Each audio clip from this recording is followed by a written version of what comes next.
টেলিভিশনে দোষ দিয়ে তো লাভ নেই, আর যে জিনিসটা দেখা যাবে ওটার ব্যবসাও করা যাবে। আরেকটি ফোন এসে কথা বলি। আসসালামু আলাইকুম ওয়া রাহমাতুল্লাহি ওয়া বারাকাতুহু। ওয়ালাইকুম সালাম। হ্যাঁ জি বলুন, আমি শুনতে পাচ্ছি।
ধন্যবাদ।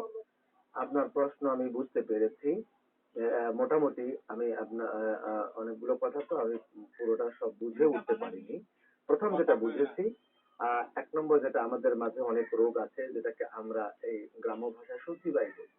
অজু করতেছে করতেই আছে, তিনবার ধোয়া শেষ, সন্দেহ রয়ে গেছে ওখানে আরেকটু বোধহয় ধোয়া লাগবে। এইরকম করে একটা সূচিবাহী রোগ আছে, তাদেরকে বোঝাতে হবে যে তিনবারেই, এরপরে যদি কিছু থেকেও থাকে ওটা মাপ, তিনবারের বেশি আর ধোয়া যাবে না।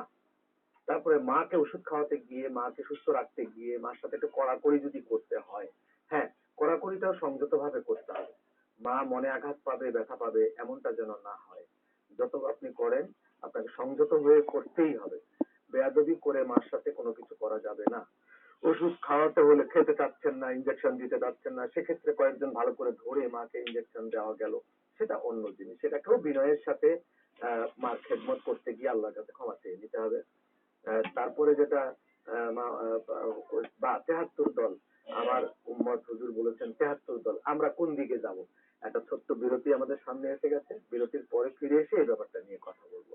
সাথেই থাকুন।